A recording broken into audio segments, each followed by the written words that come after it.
don't know what happened. Anyways, you're right. It worked. Elaine, so I was just saying to these ladies,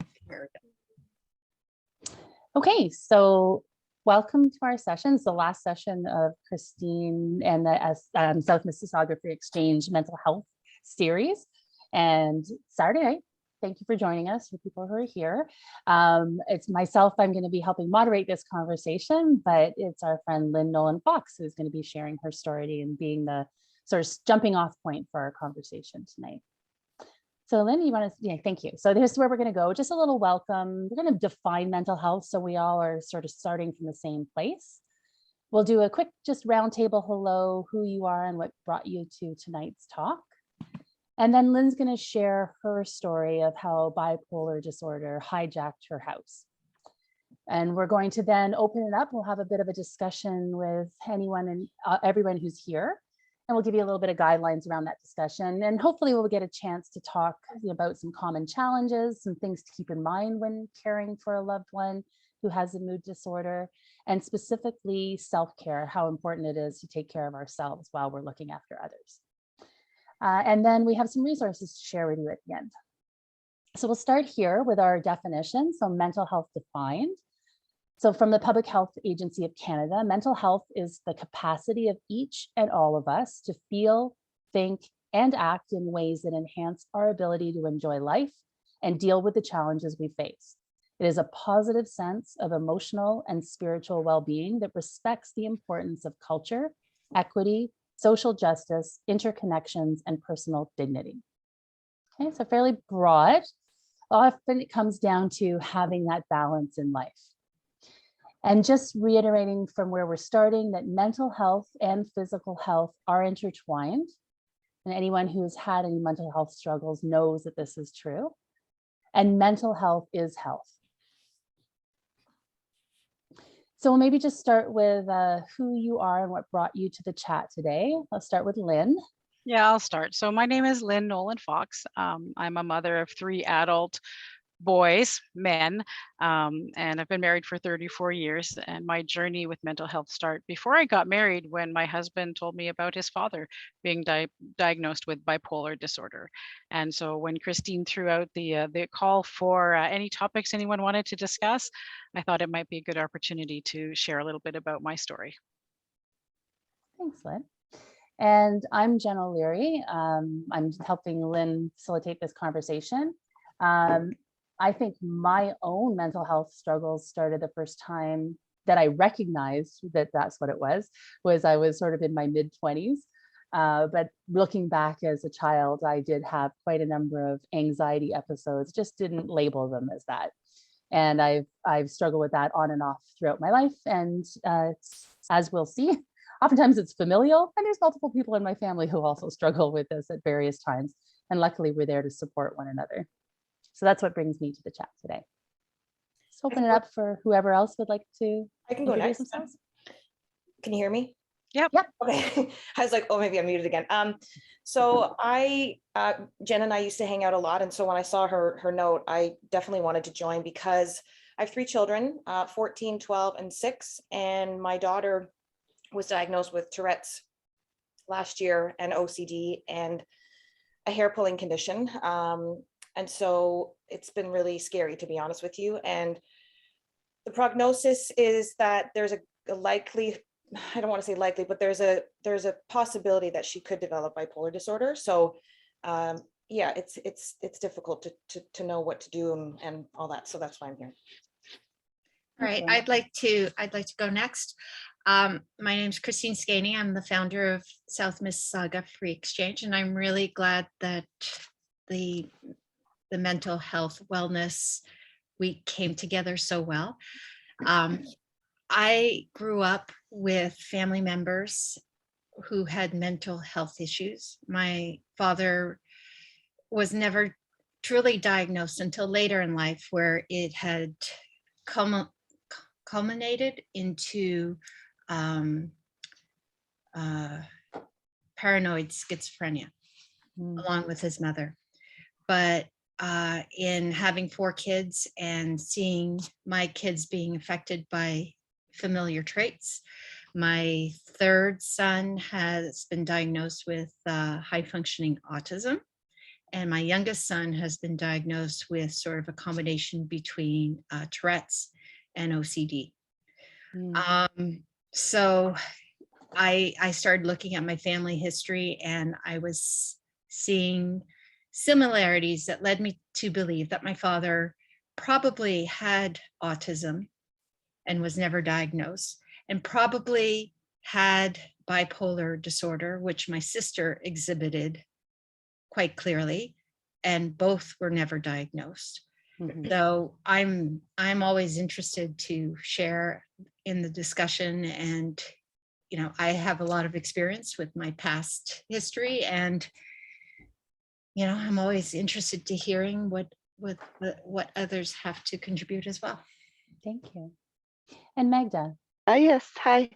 So I have my own struggles. I've been clinically depressed from when I was about 13 to 40. Then I had the electric shock therapy, which helped. And my mother, she was never diagnosed, but I, from what I remember as a child, she has the bipolar signs. So I just want to find out more about it. And yeah, thank you for having me. Thank you. All right. Well, as I mentioned in the introduction, my father-in-law is diagnosed bipolar. And when I got married 34 years ago, I thought, oh, okay, so he's medicated and it's under control, and didn't really know what that meant. And throughout our marriage, my father-in-law was hospitalized for heart conditions, and it was really kept very hush hush. And in retrospect, now that my son is diagnosed, we recognize that they were bipolar episodes that landed him in the hospital, but it was a lot of stigma attached to it, and nobody ever really talked about it.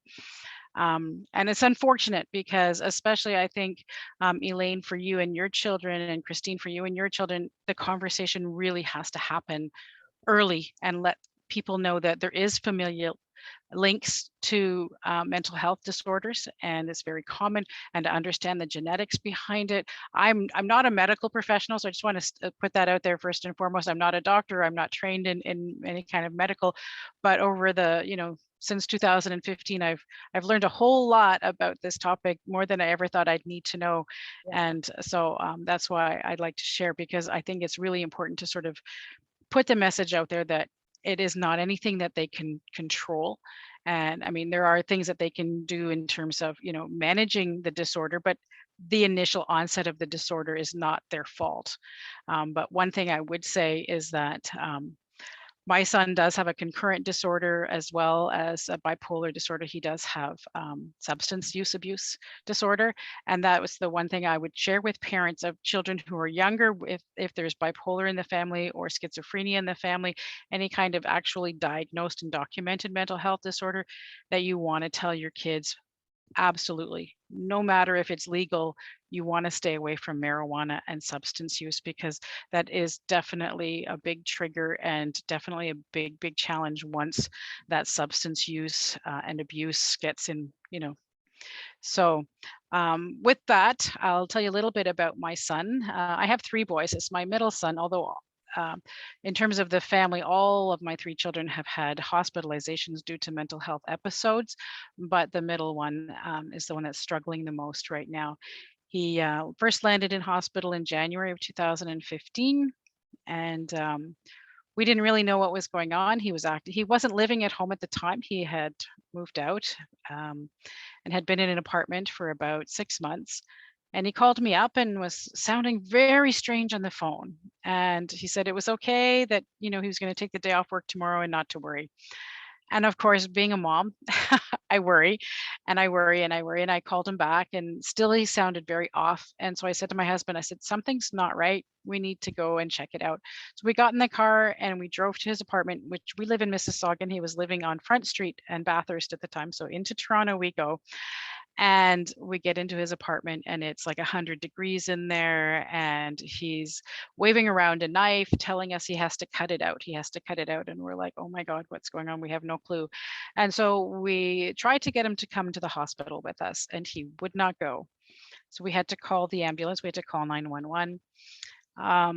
And so they did take him to the hospital. We spent the entire night at the hospital. It was really quite a harrowing experience because we got to the emerge department and they put him immediately in the psych emerge section, which was a totally new experience for me. They sent us home. They called us back a few hours later and said we could come pick him up. He was being discharged. We get him in the car and he starts telling us how he is the reincarnation of Jesus Christ and he's here to save the world. And it was just absolutely frightening because he was very convinced that this was actually his calling. So we then turned around in the car and drove him straight to CAMH, which is the Center for Mental Health and Addiction at college in Spadina. And he was admitted and spent the next 3 months in hospital and had his diagnosis with what they call a first episode psychosis. At first, they weren't sure if it was bipolar or not. When they learned about the family history and the signs that he was exhibiting, they diagnosed him with bipolar disorder. He has had several hospitalizations since 2015, the most recent one. Just last week, he got out of the hospital on Monday this week, actually. He spent 10 days in hospital. But we've had to involve the police many times. We've had to call the hotline for COAST, which is basically, instead of calling 911, if it's a specific mental health disorder that's requiring help with, it's a little less in your face than calling the police. But it's very, very scary because he gets better, then he relapses, he gets better, then he relapses, and he's been in and out of hospital. Eventually, they re-diagnosed him with actually having schizoaffective disorder, which is kind of a combination of bipolar and schizophrenia. So schizophrenia typically doesn't involve the mood component, and bipolar is the mood swings, the depression and the mania. And so schizoaffective is a combination of both of those disorders. And that's his actual diagnosis. It's a lot less common than bipolar, which is why I didn't really mention schizoaffective disorder in the original talk. But when I say a bipolar hijacked my house, the reason that I say that is because we have been walking on eggshells on and off since 2015. When he's well, things are fine, but when he's not well, you don't know what you're going to say that might trigger a reaction. And of course, this is your son, your loved one, someone that you absolutely love and will always love, and you just want to help them. And my biggest challenge is being mom and not trying to fix and solve all of his problems. And that's something that we struggle with a little bit because we think we know what's best for him and we want him to do things that he doesn't necessarily agree with.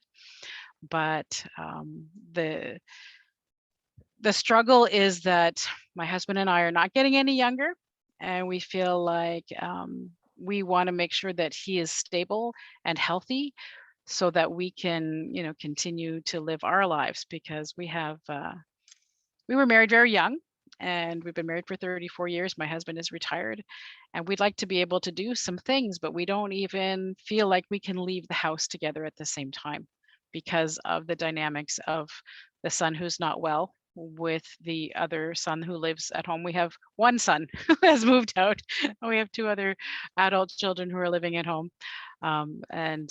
So the challenges are really and truly is managing medication, managing mood, making sure that, in terms of us as care providers, that we're recognizing the signs of when he's in distress, when he's not in distress, trying to encourage him to engage in treatment with his doctors.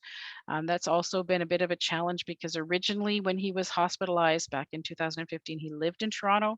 So he was able to get treatment at CAMH, which is by far the best facility for any kind of treatment. Trust me when I tell you this, my children have been at Queensway, Mississauga Hospital, they've been at Credit Valley Hospital, they've been at Oakville Hospital, and heads and tails, CAMH is far above all of the other local community hospitals in terms of their approach to treating mental health. So if you're really in a crisis, if you can manage it, get your loved one in the car and drive them down to, Queen and Ossington and go to the Emerge there. It's moved. If you had ever been to the old Emerge at Spadina College, it's not there anymore. It's now at Queen and Ossington.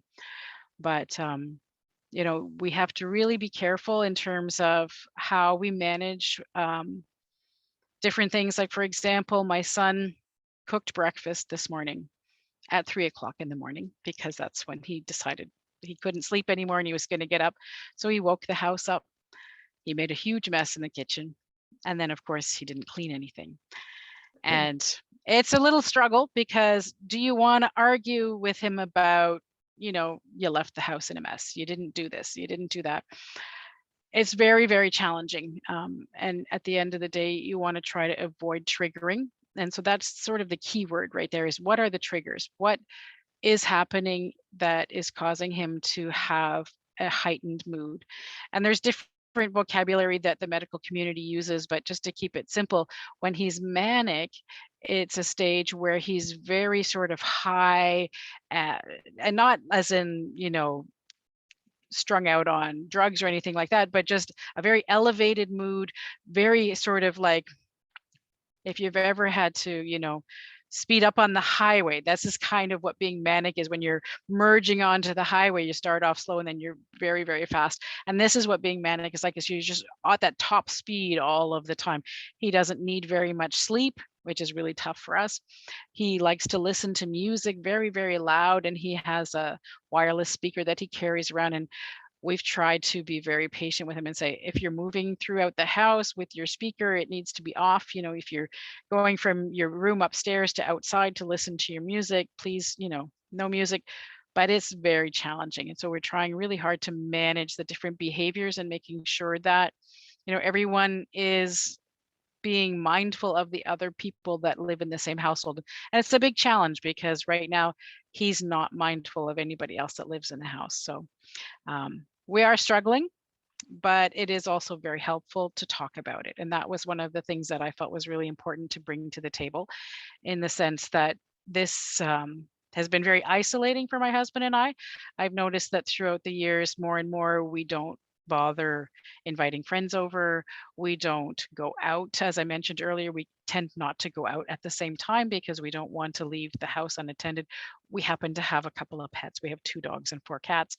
So in addition to the people that live in the house, the fur babies are also just because we want to make sure everybody's safe and everything is, you know, being well taken care of. So that's kind of the story. At this point, because of the encounters with the law, we've had, my son was arrested. He was released due to mental health, but having to go through that whole legal system, it does make me question whether or not I need to call 911. Sometimes I recognize it is absolutely a must. You have to do it, but more so now, because we understand how the system works and what we need to do to manage, we're more likely to call the crisis line and to call the coast line versus calling 911, because the police, although they're well-intentioned, it's far more advantageous to work with the teams that have been trained specifically to work with mental health patients. So that would be one tip that I would say to you: if you need to use mental health intervention in a crisis situation, if 911 is your best recourse, do that. But if not, try some of the other ones. So that's about it for my sort of particular situation. I did want to share this last little quote. It's very true about how I feel in terms of my friends lost faith in my judgment. They wanted me to kick my son out because they thought he was manipulating me. I had to educate them about the illness, because it is an illness. And my sort of tagline is always, if he had cancer, would you want me to kick him out? And when I say that to them, they're like, I guess not. But mental health is very hard to understand if you've never experienced it. And I'll be the first one to tell you that. If in 2014, if you had said this was going to be my life for the next 6 years, I would be like, what are you talking about? But now that I've lived through it and I've experienced it firsthand, it is absolutely terrifying to see how the brain can be really hijacked, in the sense that my son doesn't have any control over his mania. he has control over his medication. He has control over, his diet. He has control over certain things. But when that trigger flips in his head to start an episode, that he has no control over. And so that's why it's really important for the family to be there and to support him. That most of his medical team have said to us that, his chances for being successful at getting into remission and being stable largely due to the fact that we offer him a stable home environment and we offer him the safety of living with us. And so that's one of the reasons why we don't kick him out, although it's been hard. It hasn't been easy, but we do definitely love our son and we want him to be the best that he can be. Will he ever be fully well? I don't know. I hope so. But I also have to be realistic about what his mental health is and how that will impact him in the future. So having said that, Yeah, thank you so much for sharing it. Yeah. It's an incredible story, and you have given so much wise advice to how to handle these situations, because it is very scary. My hairdresser, her son, she's had very big issues with his mental health, and had to call 911 and had to bring him to the hospital, had to commit him at CAMH for a stretch of time until his manic behavior would then be in control. So the more you talk about it, the more you find out that there are a lot of people who are dealing with these issues and don't know what to do and don't know where to go. So I applaud you for wanting to do this talk and to being so open and sharing about it. thank Yeah, you. and Thank you. Oh, yeah, go ahead, Lynn, and then I'll take it. No, I'll just say one quick thing is that just going back to what you said about your friends not saying to kick him out, it's the same thing with school. It's been a process and it's not even where it needs to be, but it's educating the school and the teachers to understand that she can't control a lot of the things that she does and says. And, it's the education piece where people think that she's acting out or she's looking for attention when it's the complete opposite. She'd rather be invisible. Well, Elaine, I'm also a school teacher and I'm a resource teacher. So I work with kids that have different challenges, some of them educational, some of them behavioral. Yeah. And so if your daughter's not already identified with an IEP, or if she has a diagnosis, I would definitely get on that, get the school involved and on board in setting something up to give her accommodations that will allow her to be more successful at school.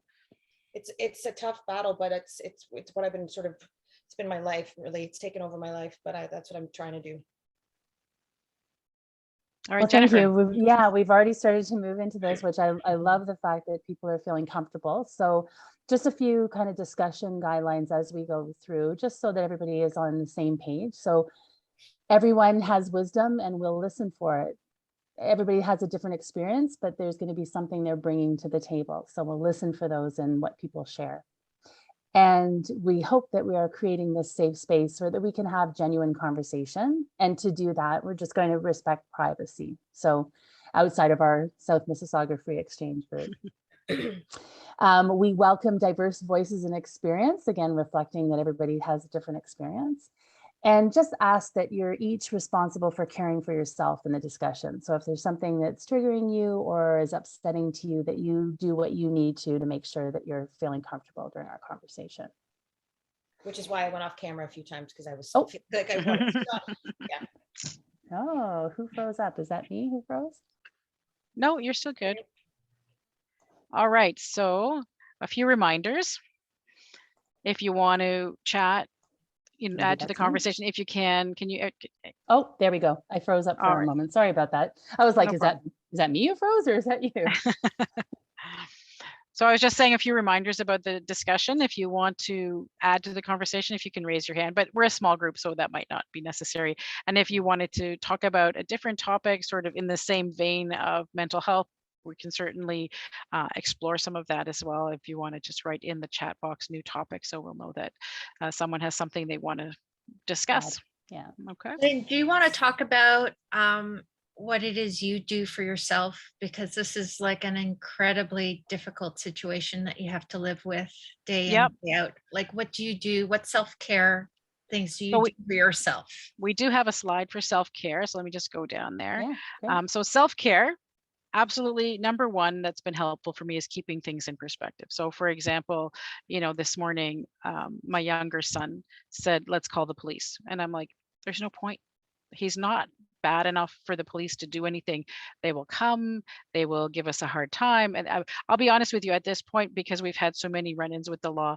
I'm very, very leery of involving the police at this point, because my son knows what to say to not not go there. So we've been formed with a Form 1. A Form 1 is a psychiatric hold that is put in place by the doctor at the hospital in the emerge, and it's for 72 hours. We've also been to the Justice of the Peace for a Form 2, which then once it's approved by the Justice of the Peace, you bring it to the police station, and then the police pick up your loved one and they bring them to the hospital, which is a forced psychiatric eval. So we've done all of that. So at this point, keeping things in perspective is really super important. Making time for yourself is absolutely very essential to be able to keep it all together 100%. And for me right now, I'll be honest, I have a series on Netflix that I've been binge watching. It's been very relaxing because it just lets me sort of forget about what's going on in my life and just slip into what's happening on the little TV Share show. which series? It's called How to Get Away with Murder. Oh, okay. You find that relaxing? Seriously? I do. It's just once it's one of those I guess it's sort of like a drama soap opera kind of thing, and it's about a lawyer, and I always wanted to go to law school. I ended up being a teacher instead. So yeah, I find it fun.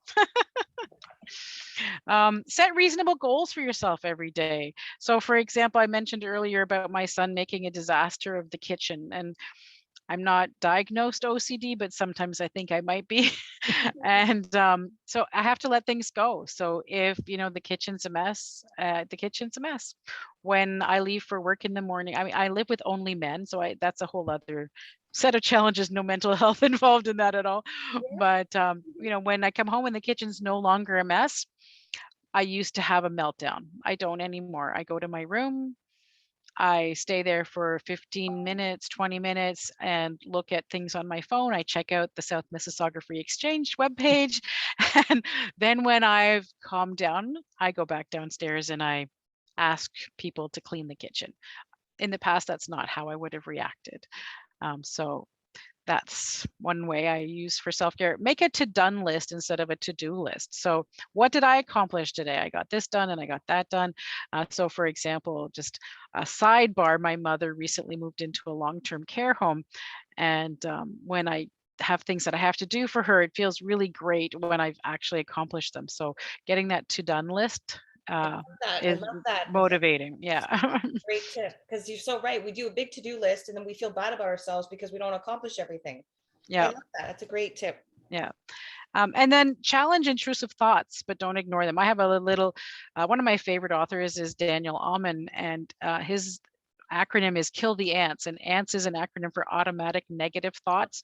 And that tends to cloud my judgment a lot. And so when I have these thoughts that come into my head, I imagine a little ant walking across my brain and I pluck it off and I throw it on the floor and I stomp on it. And it makes me feel so much better. But then I know, do I have to do something? Like, is there something that I need to attend to react to? And sometimes it's no, it was just a negative thought and it's done now. Or yeah, maybe you need to, go further with that. And so that's been helpful too. And then help is available, reach out. That's absolutely been my big go-to.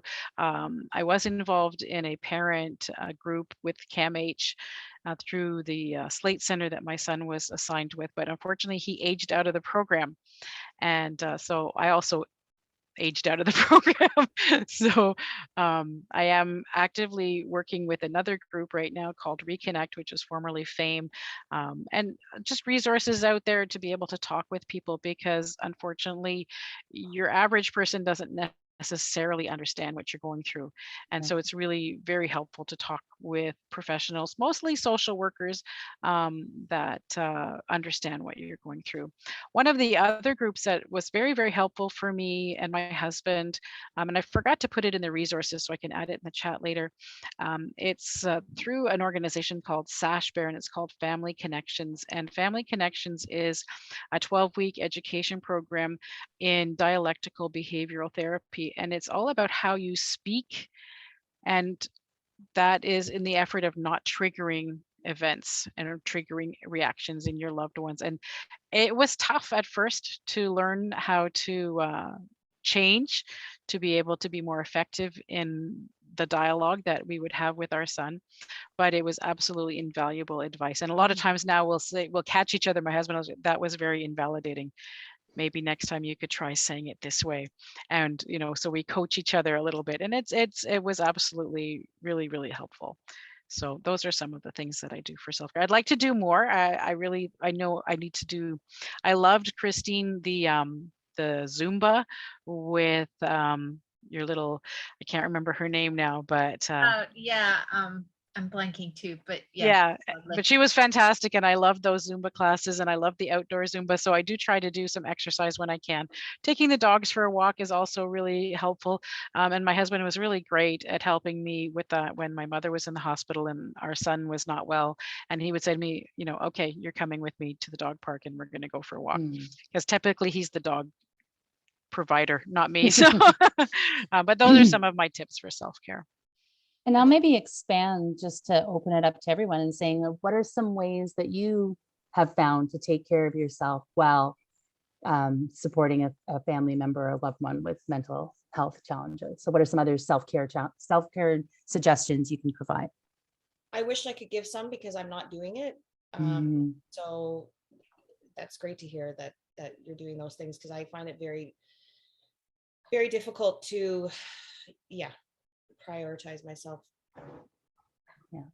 Well, for my husband and I, we try to always, go on little dates or go out for dinner or feed the kids separately, and then we sit down and have dinner, him and I, so we can have a conversation. And it's usually talking about the kids, but we kind of come up with our strategies of, how to deal with, because our son Julian is with the high functioning autism.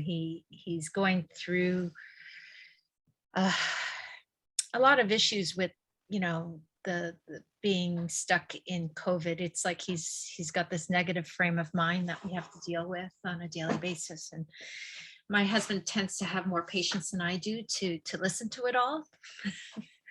And so we usually try and set some time together, and we strategize about, different things we can try with him and do with him to try and alleviate some of the stress that he's feeling.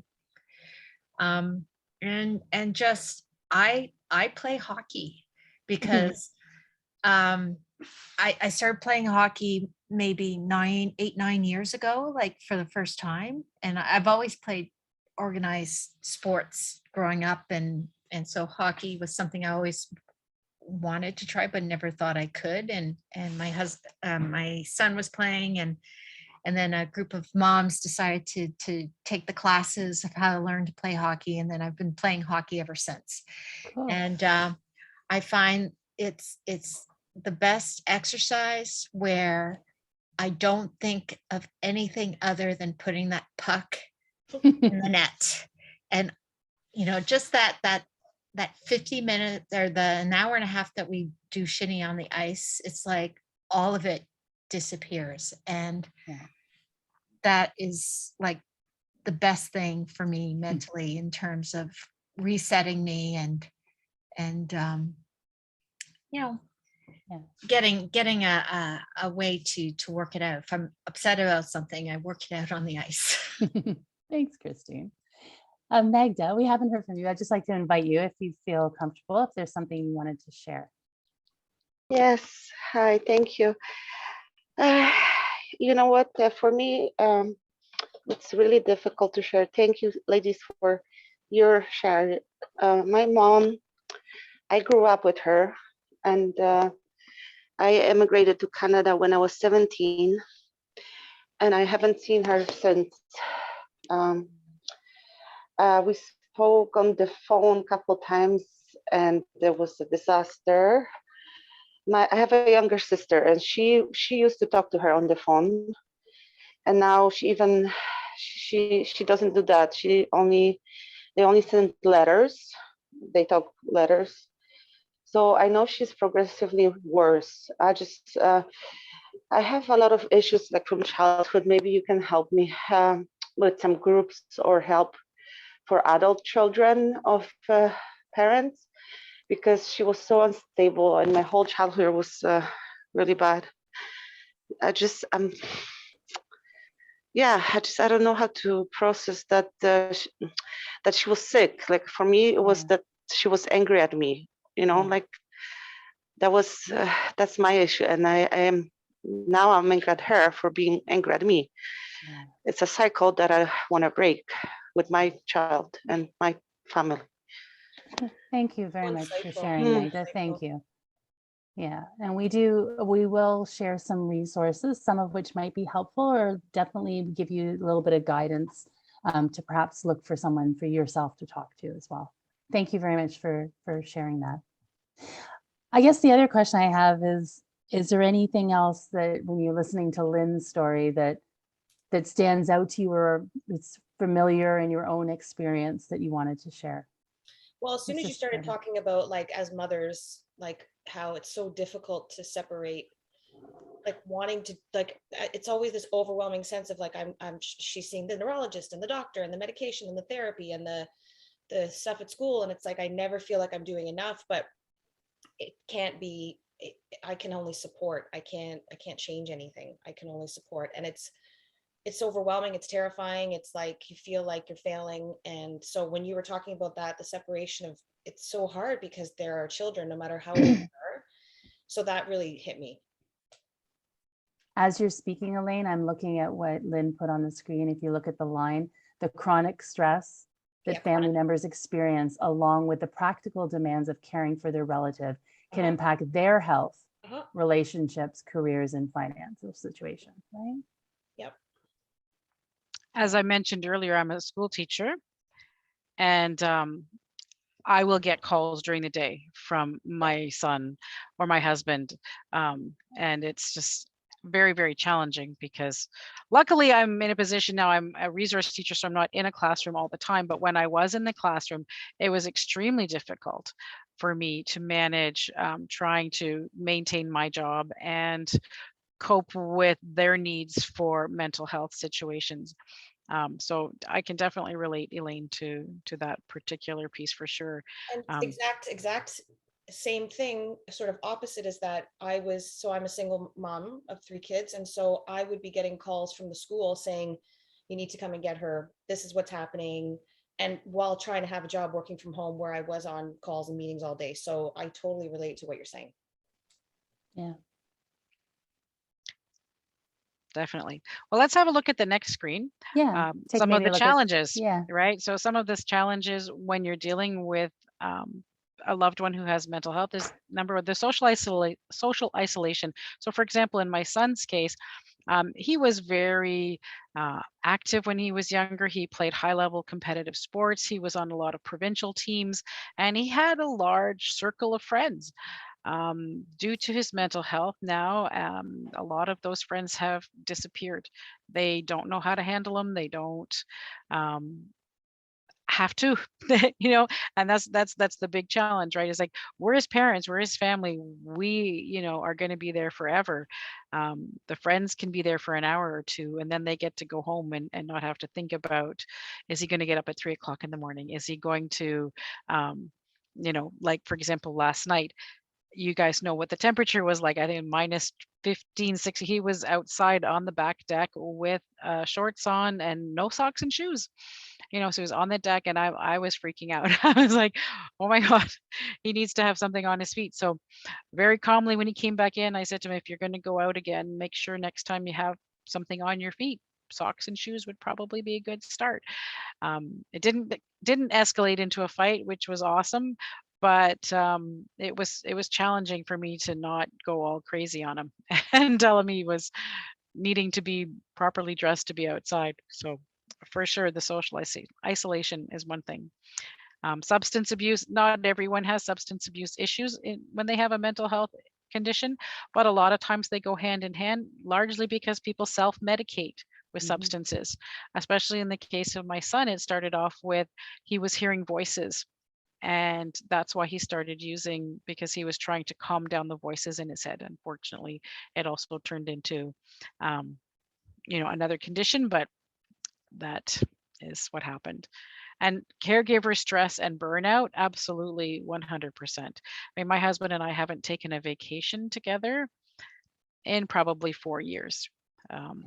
I'm very fortunate that I have a good circle of friends and I get to go away for weekends because I need to, but my husband won't. He absolutely will not do any kind of self-care in that regard. He does other forms of self-care, but he will not take time out to go and just be by himself for a weekend. I mean, he does during the day go for walks and things like that with the dogs, but luckily he's retired now. So he's got a little less stress than I do, in the sense that he doesn't have a job to worry about. But no.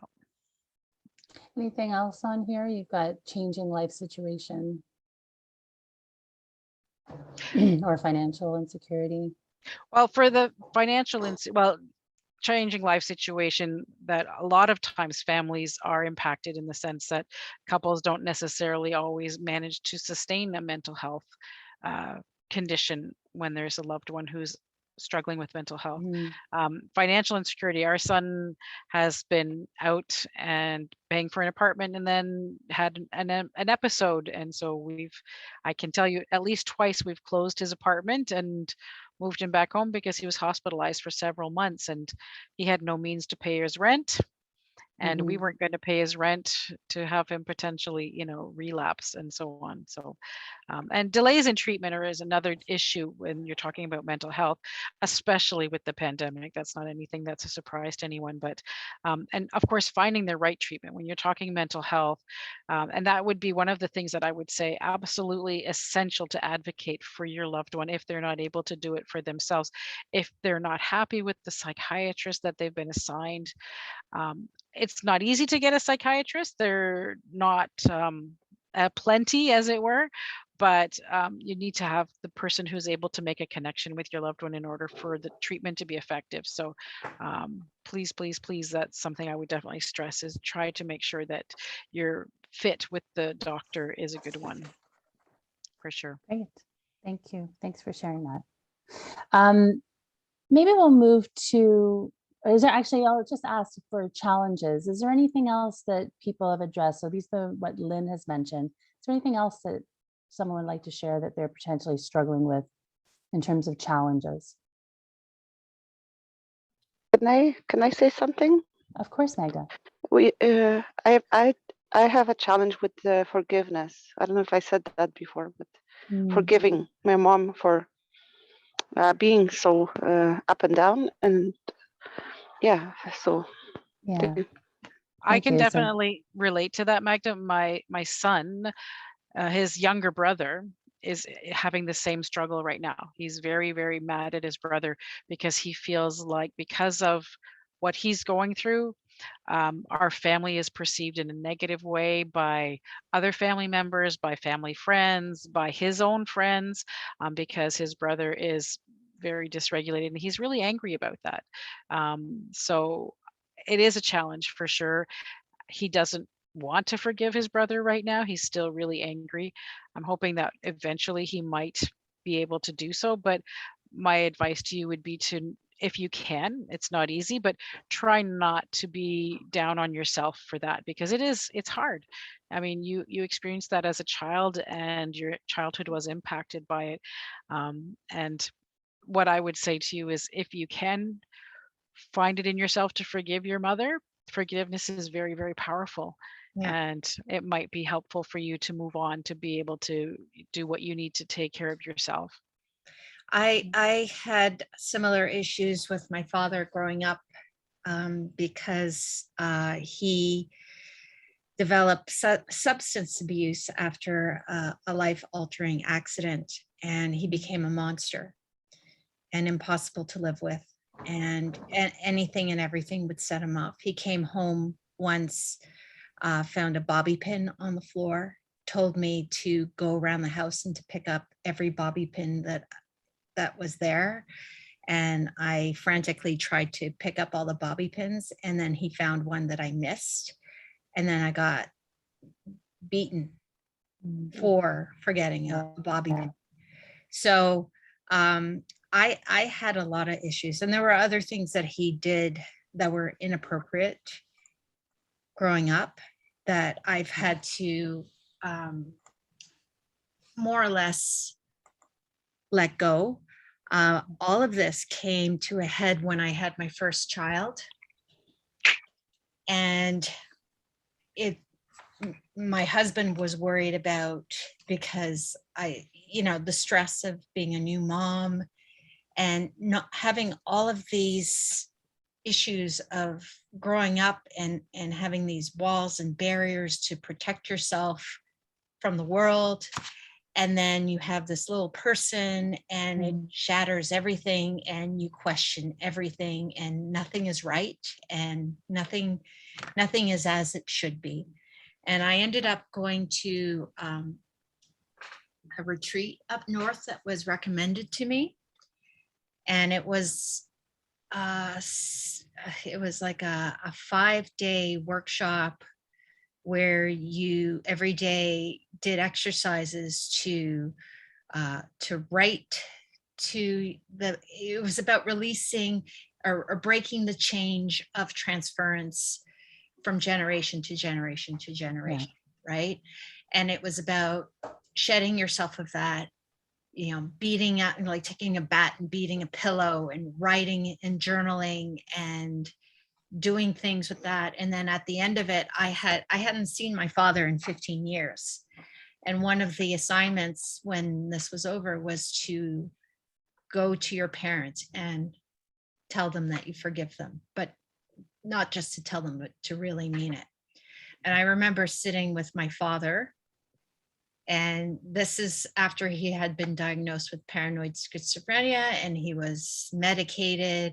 He came to meet me, and I said my spiel to him, and he sat there and he responded. He goes, I did things to you when you were a kid because I wanted you to be prepared.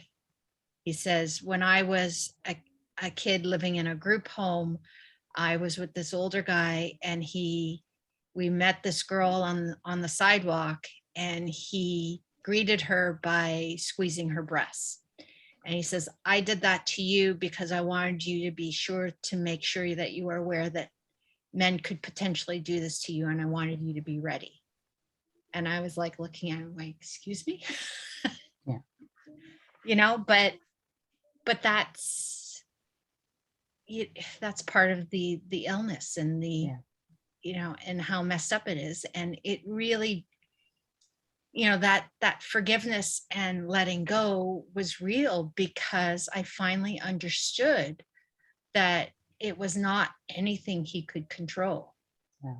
And it is not anything that he did on purpose. Right. And I remember that when my grandmother died, my father's mother, my uncle did not want to go to the funeral, did not want to participate because of the mental illness. And I remember trying to talk to him about, you have to let that go, because that's causing more harm to you than to your parent. Yeah. This is your chance to forgive them and let it go. It's not worth hanging on to that. And I had understood it by that point, but he never did.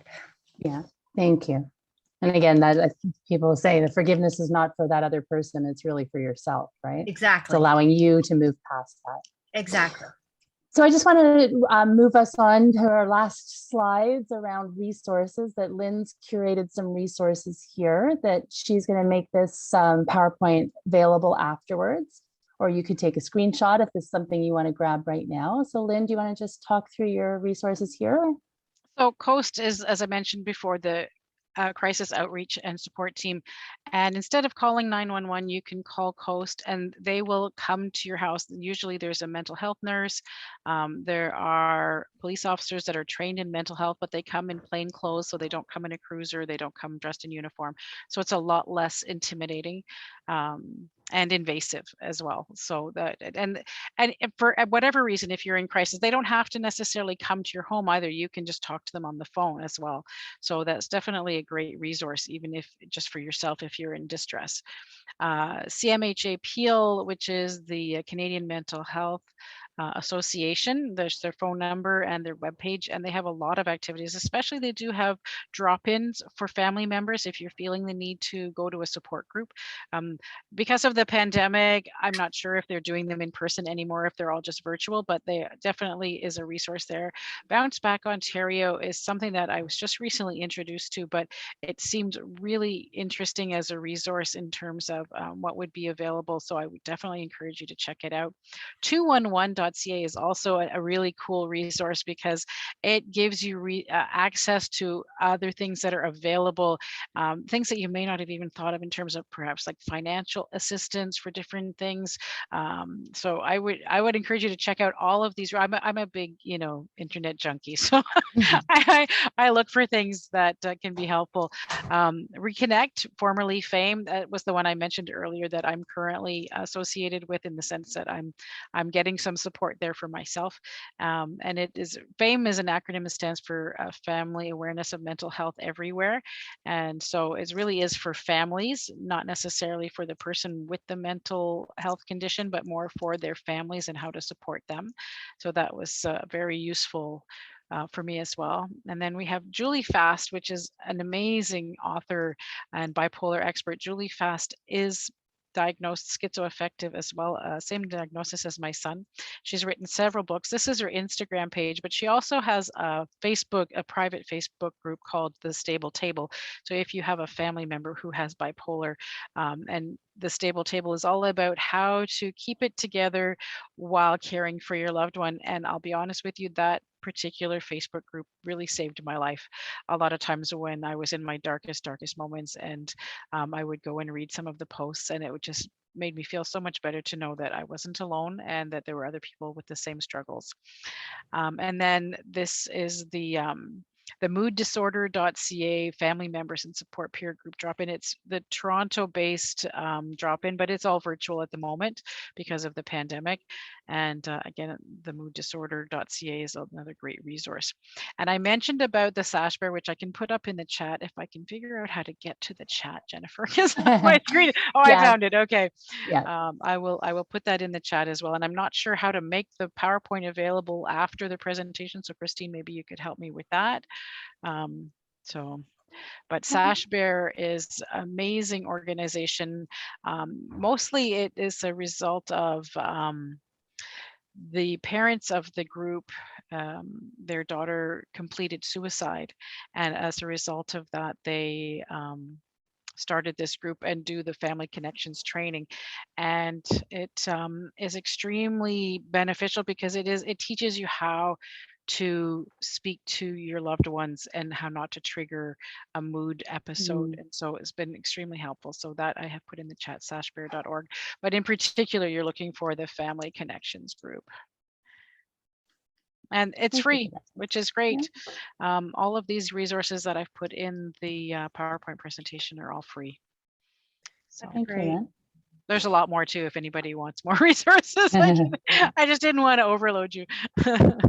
No, so it's maybe great. just say that, oh, go ahead, Christine. Oh, I was just going to say that Emma did a couple of sessions just on mental health resources and how to access them. So I've got a PDF that I have to post both in her event pages, and then I'm also going to do there's a files section in the group that I also want to post these resources for anybody who wants to go back at any point and find them.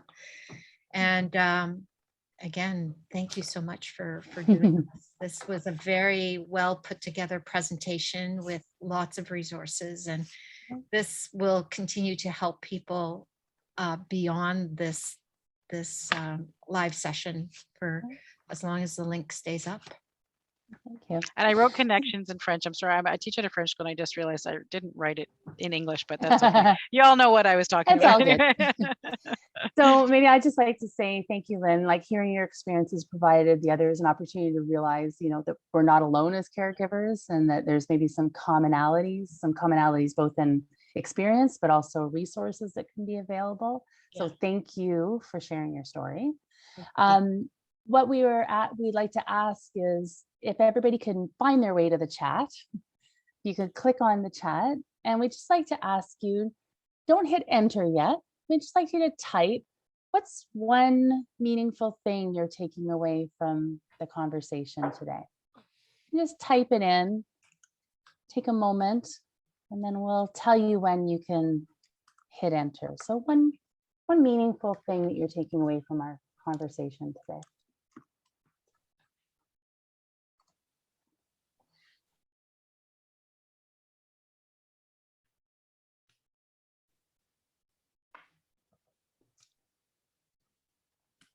And Elaine and Christine, have you got something in the chat? Go, yep, then go ahead and hit enter.